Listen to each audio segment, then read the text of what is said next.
Hello, I'm Hal Lublin. And I'm Mark Gagliardi. Since the dawn of humanity, one issue has gone unsettled. With the fate of the world in the balance, we're here to settle, once and for all. Drive-in or multiplex? That's right. Don't worry, everyone. We got this. Podcast should have a theme song. Podcast should not have a theme song. Yes, they should. No, they shouldn't. They sound good. Yeah, but people are just going to skip past it. You know what? You're right. We got this. Are we in a standoff now? Yeah. Is that what's happening? We're waiting to see who's going to talk. I was like, you said drive it. You did the whole drive-in or multiplex. And then I just found myself sitting and enjoying your company and waiting. And I'm just looking at you on the Zoom screen and going, oh, it's nice to see Hal. He's been away for a couple of weeks. And I was watching you go, I wonder what Mark is waiting for. Was I supposed to do something else? Have I missed it? Because it has been a while. It's been over a month since we recorded together. I know. I was just lost in your dreamy eyes, like Davy from the Monkees in any episode of the show when he gets the little hearts around him. Yeah, it's been a while because we banked a bunch of episodes and then we both went out of town and now we're back. And it's nice to see you. It's nice to see you too. And it's summertime, and in the interim, we've had a 4th of July. Mm-hmm. Everybody in LA is back out in the sunshine, which is nice. And movies are coming out. So we thought it would be a good time to talk about what's the best place to see a movie.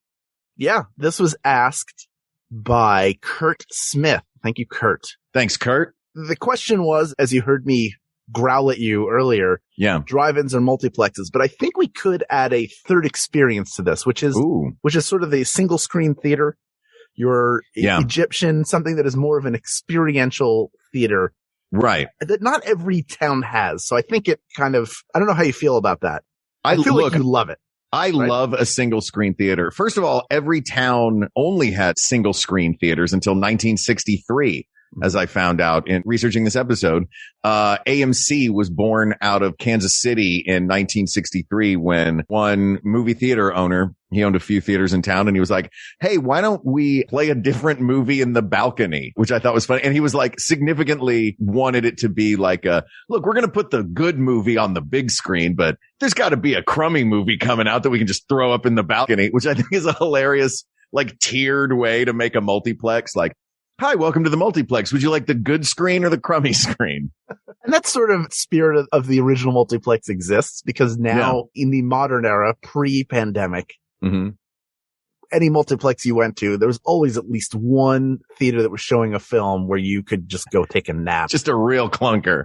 Yeah, that nobody's going. Or it's the one movie that's been playing for like 3 months. You know what I mean? You're like, guys, it's 2009. Why is Phantom Menace still on one of your screens? I mean, I'll go see it. Air conditioning is air conditioning. Yeah. At the end of the day, it's hot out. Summertime. You grew up in a multiplex sort of environment, right? That was mine too. It was not until I came to LA that I even saw a lot of single screen theaters. It was always our local AMC, our local Regal. Mm-hmm. And did you ever just do I'm going to go in the morning and I'm just going to watch movies all day and then leave in the evening? Yes, but I feel like your experience doing that and my experience doing that are a little different. And correct me if I'm wrong, but I feel like you are more willing to Heathcliff your way around a movie theater where you're like, I'm just going to see this 10 a.m. movie. And then you just move like nobody who's working there, like a 16-year-old kid who carries around a garbage bag of popcorn doesn't care if you go into another theater. Nobody's going to see or care. Ultimately, you're more willing to do that. Yes. Yes. Did you walk outside, buy another ticket, go back in, walk outside, buy another ticket, go back in? Yes. Well, I buy all my tickets. I'd go in the beginning and I'd say, okay, this one, that one, and that one. I just buy all the tickets. Then I have, for some reason, major anxiety about breaking those rules, probably because I love going to movies so much that I was deathly afraid that somebody was going to grab me by the collar and say, you kid, no more movies for you. And I wouldn't know what to do with myself if I You're never allowed to see a movie again. Now give me a waistband so I can chuck you out this door. That's exactly right. I'm to the alley behind and then knock over one of those metal trash cans. It would have been terrible. Yeah, but Heathcliff was in one of those metal trash cans getting that fish skeleton out. I'm obsessed with the Heathcliff fish skeleton for some reason. This is the second time this week I've mentioned it. It's I didn't do that a him. lot. Sure, he put it on he had it under a cloche.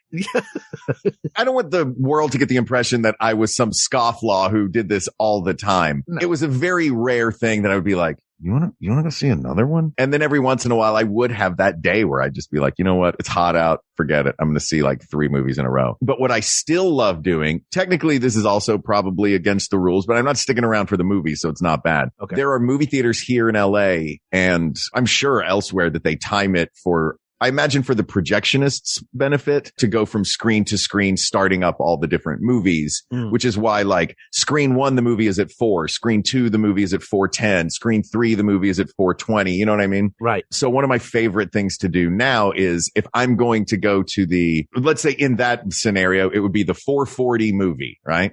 Mm-hmm. Get there at 4. You go to the first screen, you watch all the trailers. You go to the next screen, you watch all the trailers. Then you get all of the best trailers that are out right now, or like the new stuff that's come out, and you get them in like full movie theater mode. And then finally you're in your theater and you watch a movie at the end. That's really smart. It's fun. It's a fun way to bounce around and see a bunch of trailers. Are you a trailer guy? Yes. I love, to me, if we're not there when the trailers start, we are late. Yeah. And I gotta be there. I like to be seated and get comfortable, and then the trailers start. And that's the whole experience. Well, we've talked about this, that I will leave a movie if I get there after the movie has started. I can't. I have to turn around and I want to see the first shot, you know? This past week, which is when Black Widow opened in theaters. Did you see it yet? Yes, but I'm not comfortable going to a movie theater yet.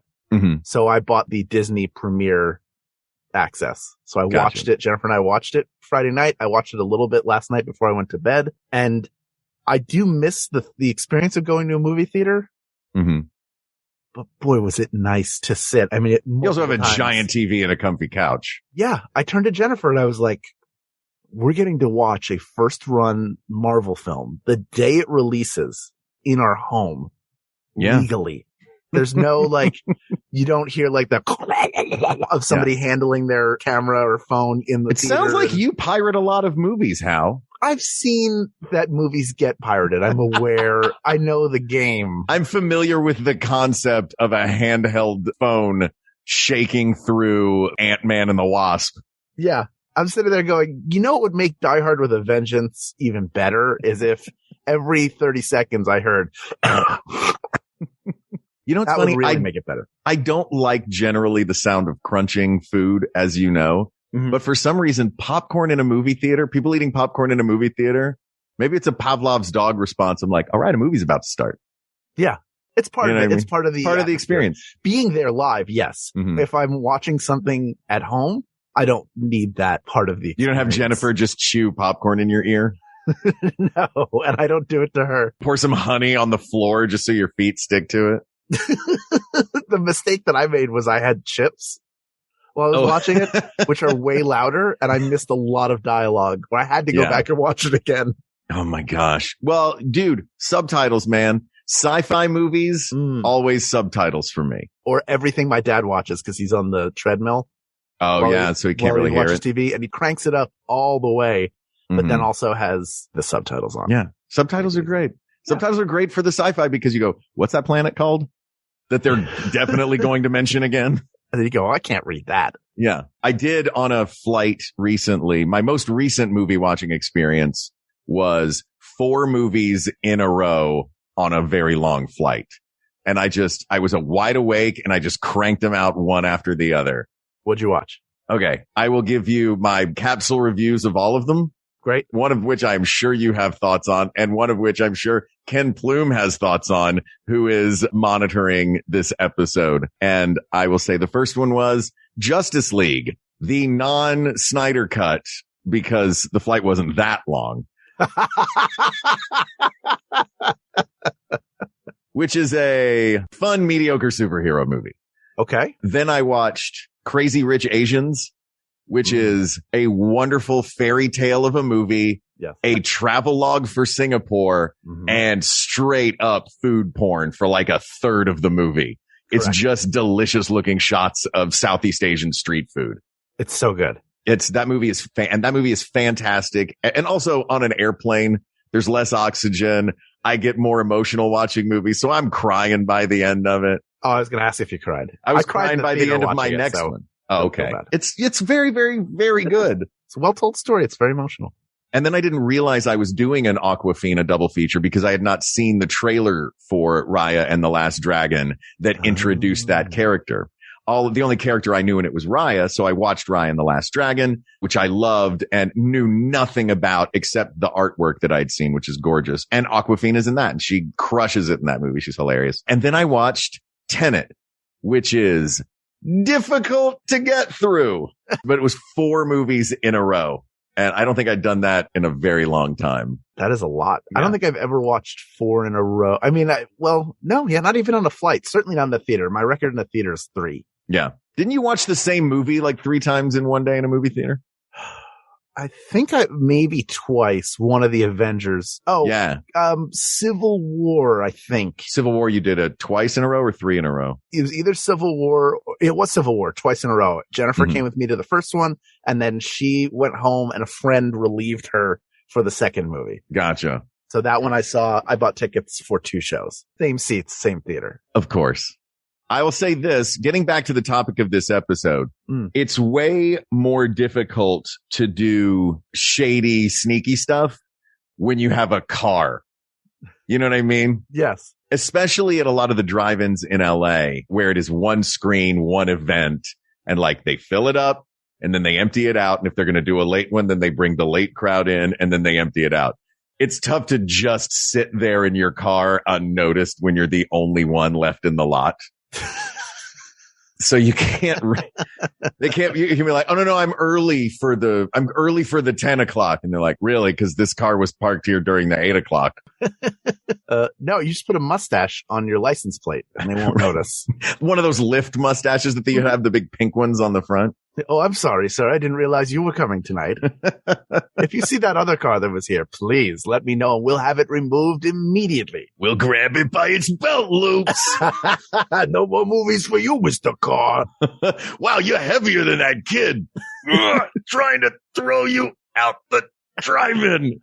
Are you a drive-in fan? Let's talk about I love a drive-in. I am. Yeah, I love drive-ins too. Mm-hmm. The past year, out of necessity, has become a rebirth of the drive-in, but in a different way. So traditionally, your drive-in theater would be a dedicated giant lot. It'd be fanned out. Initially, you had posts with speakers on them that you would put inside your car. Now you can tune your radio and these giant dedicated screens, and they were back to back in multiple different configurations. So you could have 2, 3, 4 different movies showing at once. It is more of an event, but now parking garages, all these different places have converted into drive-in theaters. And I'll tell you, it's still alive and well, even now as we start to hopefully emerge to a more open era that sustains. When Jennifer and I landed in Philadelphia, I think the next night we were out with my dad, and there's a movie theater that has opened in the shopping center that used to be home to a larger movie theater.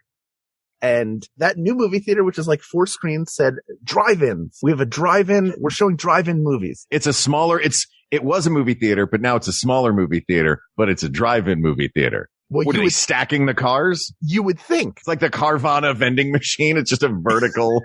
Yeah. They're stacked on top of one another. Yeah.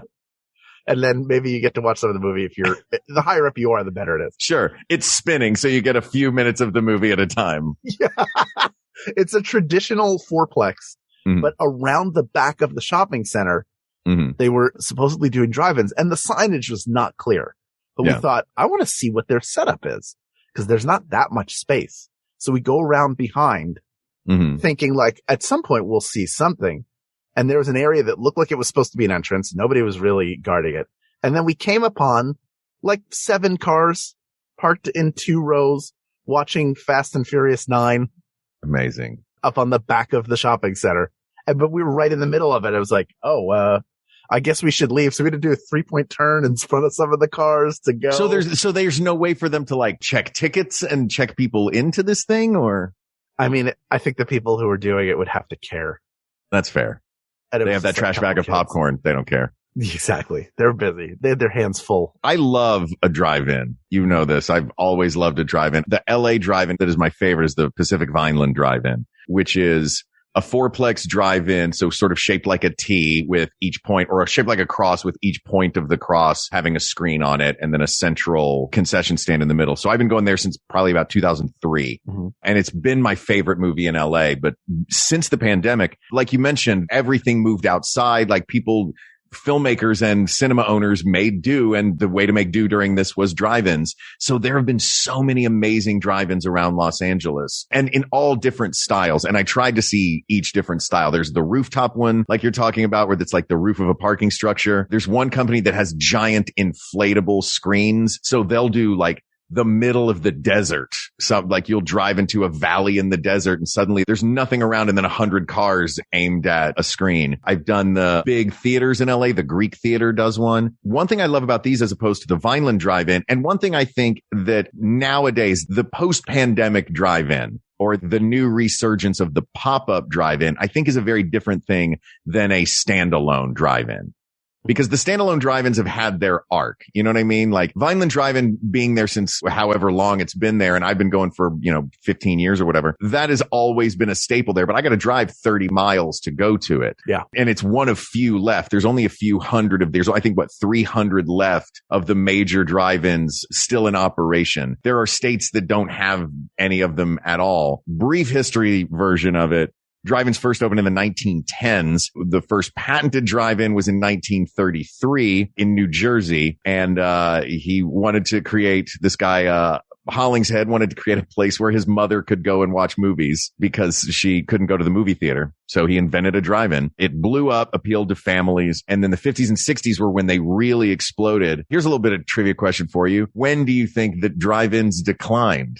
When did drive-ins decline? Okay. When and why? Very 50s specific reason. Were a huge time because of car culture.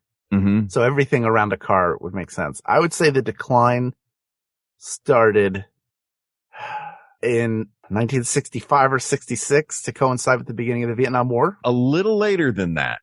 1982 because of Miss Pac-Man. Because of Miss Pac-Man. It was the oil and gas crisis in the 70s, and everybody started buying smaller cars.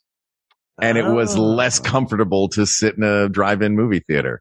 Because you can imagine like these giant boat cars. You're like, oh, this is like sitting in my living room where the front seat is just one big bench. And then imagine like one of those early or like late 70s Toyotas that like look like a little Fiat, like little Japanese Fiats making their way to the United States. You're like, oh, this is a terrible way to see a movie. I know this is a person who used to own a 1982 Prelude. I don't want to watch the deer hunter sitting in my look car. I can't think of anything worse. Yeah, exactly. So then they really declined after that. But, there have been a few in operation, and they play mostly first run movies. I think the wonderful thing about this resurgence right now that's happening with drive-ins, at least in Los Angeles, is that it's not first run movies. It's classics, whether modern classics or older classics. It's movies that the people that are there in the audience have seen before. They know lines. They will like, there are certain points in the movie when the horn has now become applause because everybody's in their cars. Mm-hmm. So like I saw The Princess Bride at the drive-in, and, the big final kiss at the end, everybody honks their horn. You know what I mean? Like or when he says, hello, my name is Inigo Montoya. You killed my father. Prepare to die. You hear one little meep, meep over in the corner, and you're like, that guy liked that.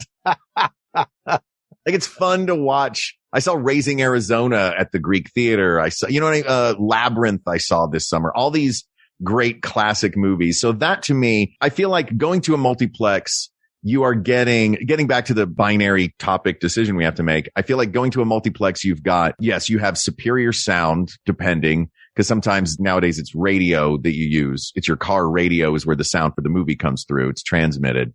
That can get a little bit staticky at times. And plus, I don't have THX in my car. I can't make it pitch black in my car.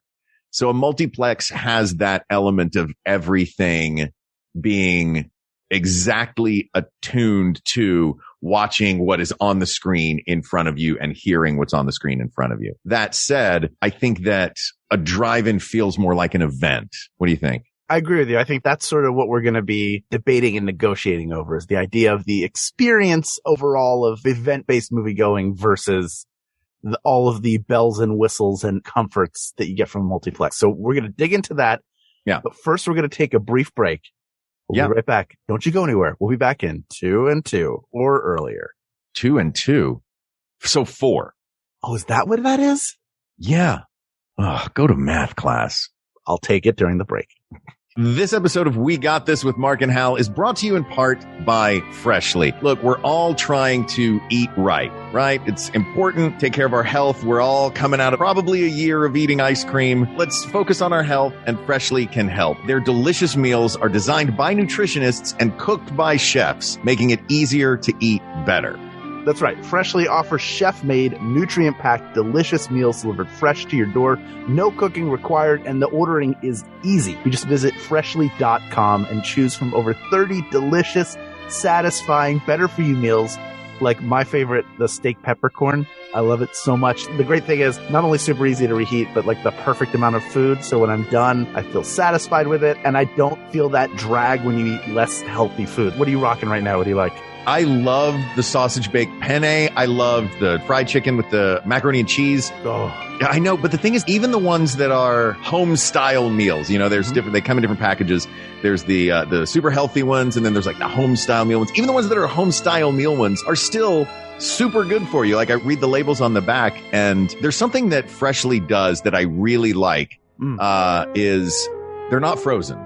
That was the first thing that surprised me. They are fresh, and especially they're in your fridge. They're fresh. You're not pulling them out of the freezer and reheating them. You are warming up something that was cooked by a chef and is fresh. And the thing that I think they do beautifully is somehow they get proteins right in a single serve meal, which is so rare.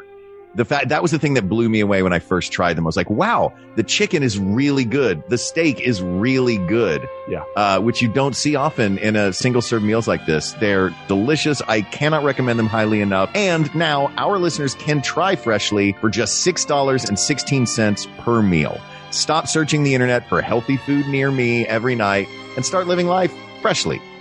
Right now, Freshly is offering our listeners $40 off your first 2 orders when you go to freshly.com/we got this. That's right. Stop stressing about dinner. Go to freshly.com/we got this for $40 off your first 2 orders. That's freshly.com/we got this for $40 off your first 2 orders. And thanks to Freshly for sponsoring the show, which we will get back to right now.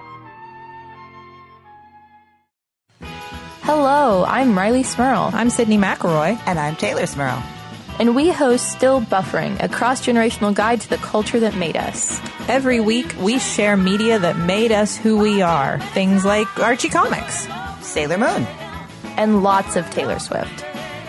And now that Riley's an adult, it comes with 100% more butts. And now I am totally comfortable with it. So check out new episodes of Still Buffering every Thursday on MaximumFun.org. Butts, butts, butts. Join in, Riley. Butts, butts, butts, Butts, butts, butts, butts, butts, butts, butts, butts, butts.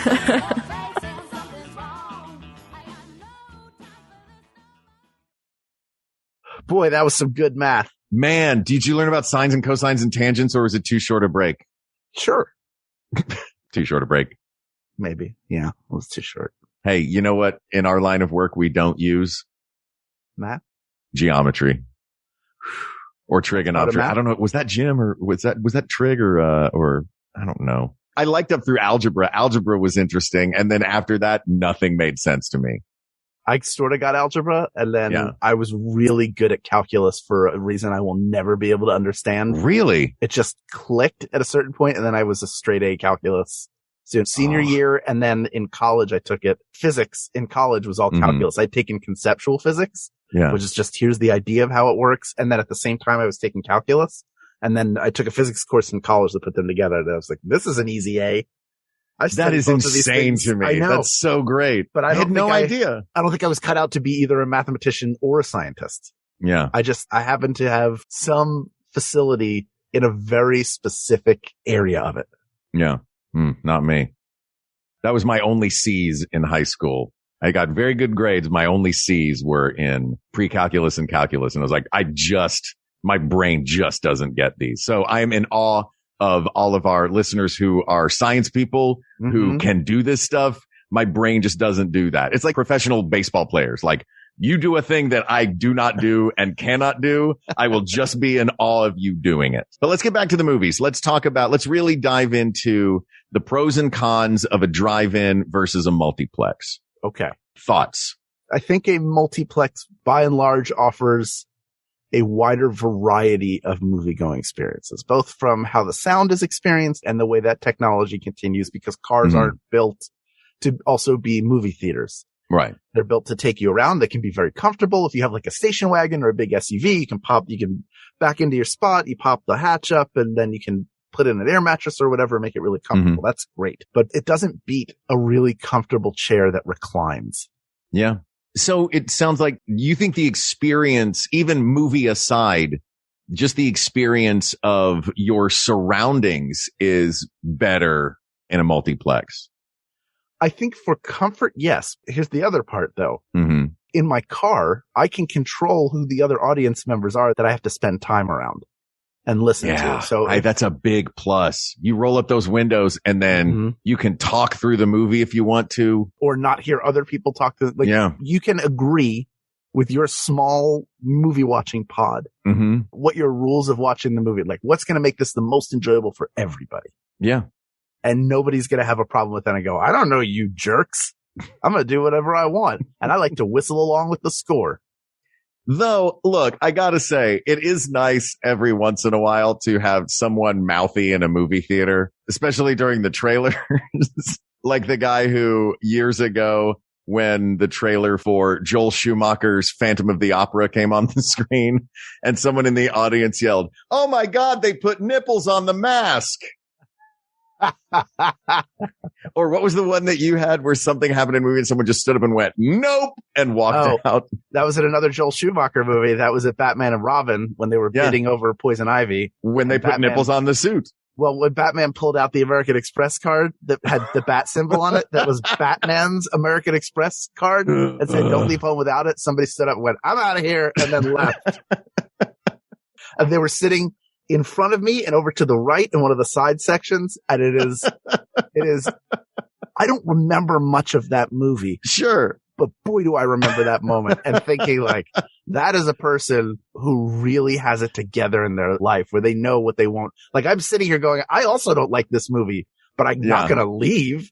I have a seat and I paid money for a ticket. People worked hard on this movie. Yeah. Well, I wasn't even thinking to that level. I was just thinking about myself. And hey, I'm here. You don't just leave a movie. You can't possibly do that. But this person probably had a great rest of their night. Yeah. I will say though, going back to what we were talking about, aside from the seat, like, yes, you can probably get a more comfortable, better view of the screen seat in a theater. I think for me, the environment of a drive-in is preferable to the environment in a multiplex. Because of not only because of the factors within the vehicle that I can control, air conditioning and volume levels with my counterparts, and we can bring our own food from home. Like I've stopped at Trader Joe's and gotten salads and sandwiches, and you sit in the movie and you do that, and that's a blast. But also the environment outside the car, especially in these pop-ups that are happening all over now. You know, you've got a view of the mountains, or you're on a rooftop overlooking the valley, or, you know what I mean? Like they seem to always, at least around here, be put in locations that they're conscious of the location they are in and embracing it.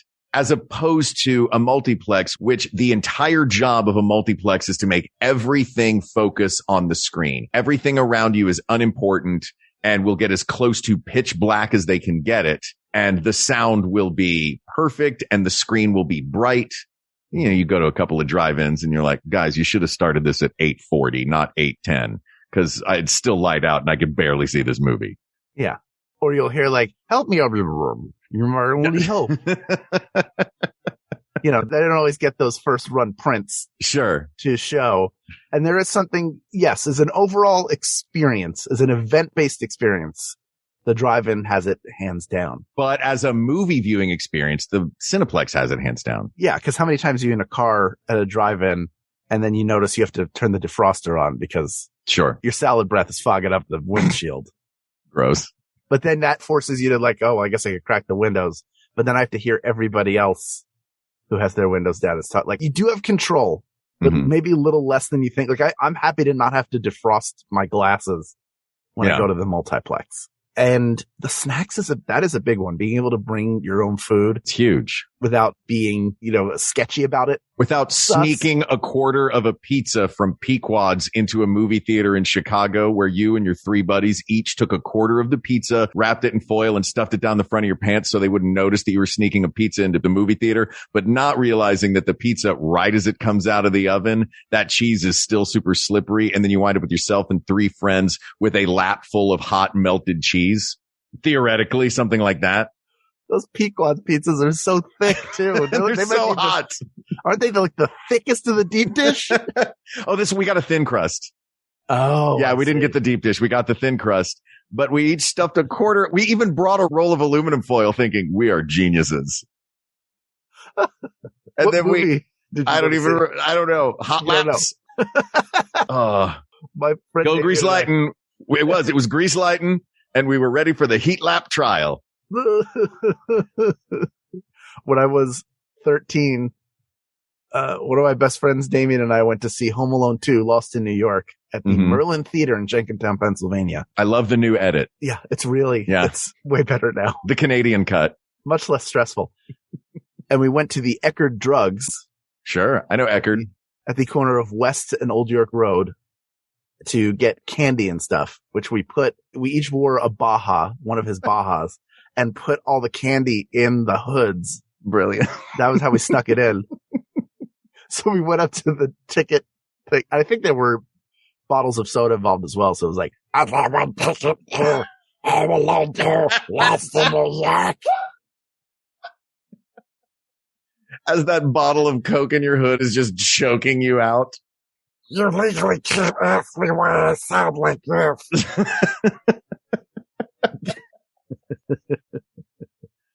Are you a cop? You have to tell me. Yeah. Are you wearing a wire? Open your shirt. Let me see your bare torso. I want to see if you're a cop. Oh, my arm. Are you about to smash my cast off? Where'd you get a hammer? We gotta find out the truth.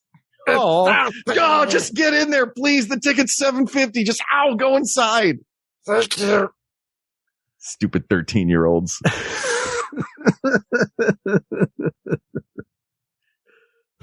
The next is a 13-year-old boy with a huge pregnant belly. I did not go to Kenny Rogers Roasters, sir. Why would you ask? Yeah. Well, that's not a question you're supposed to ask someone. Legally, you're not allowed to ask me about this. Are you a cop? Let me see your belly.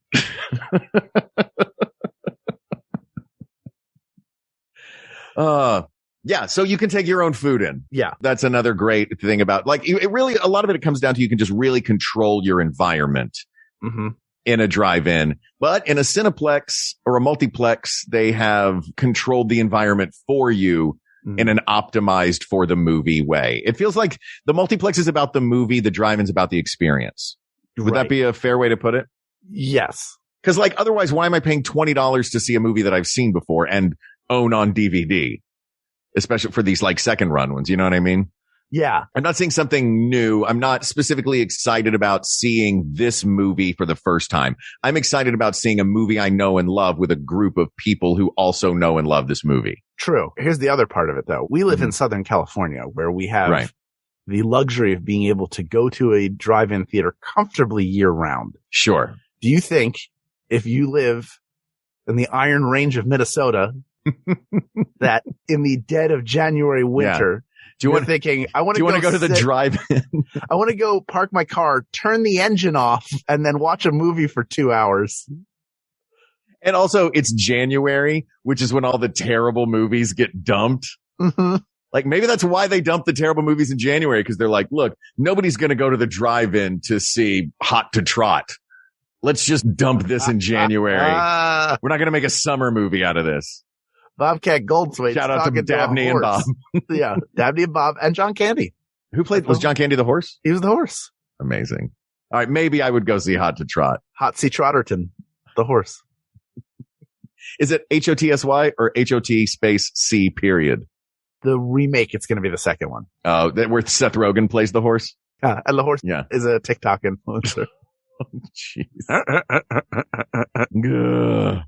You know what? Let's talk about the third one that we haven't really mentioned much, which is the single screen movie theater, which is the way a lot of people saw movies whichever way everybody saw movies through 1963. Mm-hmm. That to me feels like kind of a delightful combination of both, especially here in LA. And again, we are in the movie capital of the English language. Yeah. So we are really spoiled with some of the single screen theaters that we get. I've been going to the Vista Theater for years. The first time I ever saw my name on a marquee was at the Vista Theater, which was very, very cool. For what?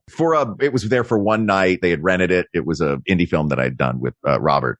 It was a lot of fun, called 30 Love. But he'd rented that was the premiere. He'd rented the theater for the night. And, you know, this was before this week Quentin Tarantino bought the Vista Theater. Right. Which I'm excited to see what he does with it. But it's kind of always just been the unassuming single screen theater in this part of Hollywood, right? Yeah, I think he's going to make it. You have to be barefoot to go inside and watch movies. And you have to prove you're barefoot by holding him up to a camera at the front door. He'll be he'll be the ticket taker every night. Jeez. But the line will be so long because he will just talk your ear off while he's selling you a ticket. But like, we have some really great single screen movie theaters. We've got the Egyptian, the Chinese theater. We've got the Vista, the New Beverly, which I think Tarantino already owns, the New Art, like all of these single screen epic theaters. I know, like, where my mom lives, there are a lot of towns where the town, like, theater or opera house doubles as the movie theater. Sure. Like, I once did a show with Kids Unlimited when I was a kid where we performed in Wapakoneta, Ohio on the stage. And then after our show was done, they pulled that big screen downstage, and then it became the movie theater in town. So that is also, I think, a really fun way to see a movie, is in a theater that was not specifically designed to be a movie theater. Cause I love a big, beautiful proscenium theater. And a lot of times a multiplex isn't going to do that because they're trying to cram as many seats in as possible. They've got stadium style seating. The focus isn't on, pre-World War II Art Deco and Art Nouveau flourishes in a, red plush velvet theater. Well, think about all that stuff, all the vaudeville houses on the $1 Million Mile. Yeah. Downtown here that were converted. One was a church. A bunch of them are jewelry marts. Very little remains. A former guest, Dave Berman, who worked as not a docent, but he would. Yeah, he was a docent for it. Yeah, he was a docent, and we went and took tours. I went a couple times, and it's always fascinating to see how that was. And that was similar to the drive-in, a time when going to the movies was a luxury and a huge event. Mm-hmm. Now, I think we're in an era where the movie-going experience is a little more democratized. It doesn't have to be. Well, it was pretty democratized then. It was just sort of thing.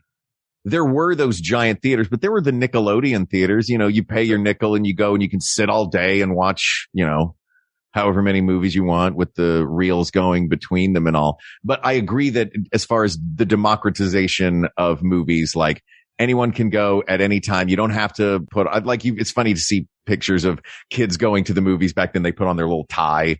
You know what I mean? Like, there's that, like, now you can roll through in flip flops at 10 in the morning. If you want to just, I got some time on my hands. I want to be the first one to see whatever this new thing coming out is. Well, there was a period of time out here in Los Angeles, a year or two before I met Jennifer, where Fridays for me would be waking up and in my pajama bottoms, slippers with soles, and a t-shirt, I would go to the Howard Hughes Center down in this neck of the woods. With that nail salon that's never open and your fingernails just get longer and longer and longer. Yeah, that's right. And so it's all tissue boxes. And I would go and just get tickets to 3 movies, and it didn't matter to me. I wanted to be as comfortable as possible. Yeah. To me, that was like an extension. That movie theater was an extension of my home. And whatever your movie theater is that you go to, there is a certain part of that to it. Like, this is my home. Everybody has a home theater that they go to. It's their favorite because they like the seats. They know what's at the snack bar. They like the syrup mixture and the soda. So I think that moves us. I think it's got to be multiplexes in the end. Number one, because of the choice. Number two, it is about seeing the movie. And I think it is a great summertime event. Hint for next week. to experience a drive-in theater. But if you're going to go see a movie, I think a multiplex is the way to go. And it's also, a multiplex is something that everyone has.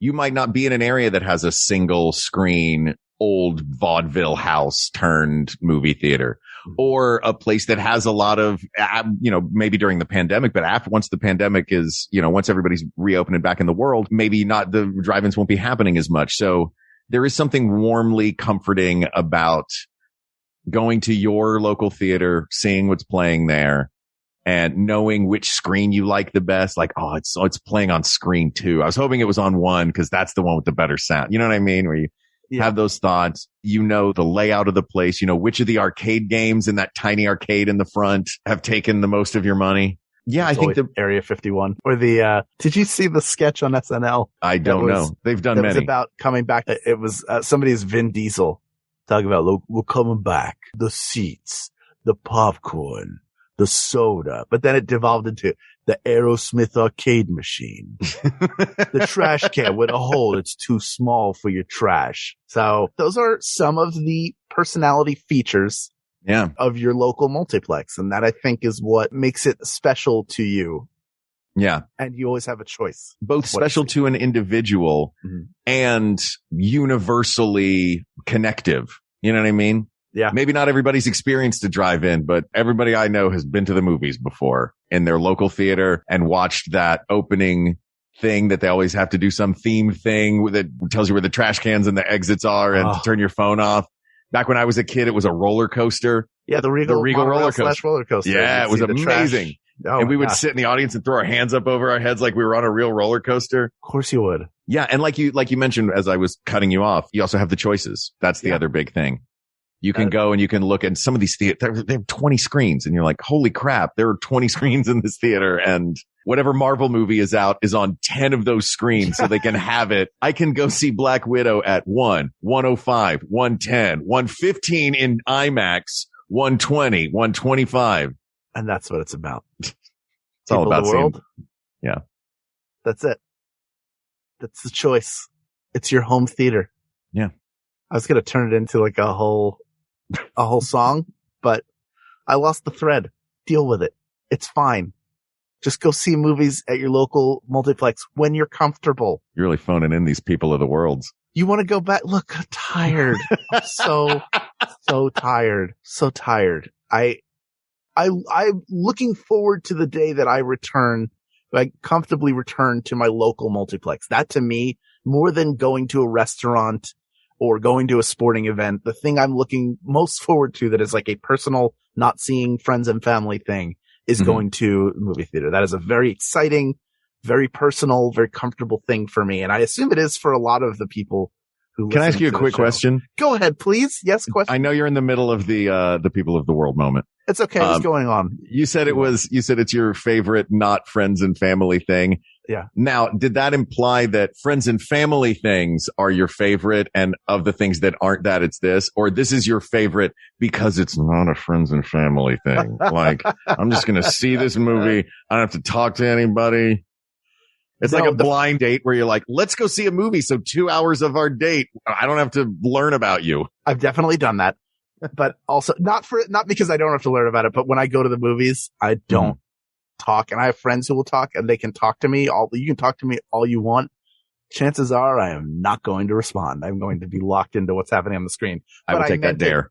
I meant it outside of all the things, all the people I'm excited to see. That was an aside. Anyway, please continue. That's above all. And I'm sure you feel the same way that both of us do, which is that multiplexes are preferable to drive-ins for a movie-going experience, to actually go see a movie. So go to your local multiplex when you're comfortable. Until then, you can get Disney Plus with premiere access to Black Widow, like I have. You can watch it 1 million times, which I will. Of course you will. Thank you to Kurt Smith for this topic. It is a delight to talk about movies with movie expert Hal Lublin. This is always fun, and this topic is closed. There are many more topics to discuss, so please reach out to us on Twitter, or you can email us at wegotThisPodcast@gmail.com, or go to our Facebook page. Talk about the movie theaters that you loved, and will continue to love. What do you want to see in the future? There's only one place to do it. And that's at our Facebook group, facebook.com/groups/We Got This Podcast. Thank you to producer Ken Plume, researcher Kate McManus, graphic designer Uri Kelman, and QA engineer Jen Alba. And thanks, of course, to our musicians, Jonathan Dinerstein and Mike Furman, for our score and theme song, respectively. And thanks to you, the people of the world, for sitting down with us for an hour and talking about sitting down with us for 2 hours. Thank you. For Hal Lublin, I'm Mark Gagliardi. For Mark Gagliardi, I'm Hal Lublin, and don't worry, everybody. We got this. We got this. MaximumFun.org. Comedy and culture. Artist owned. Audience supported.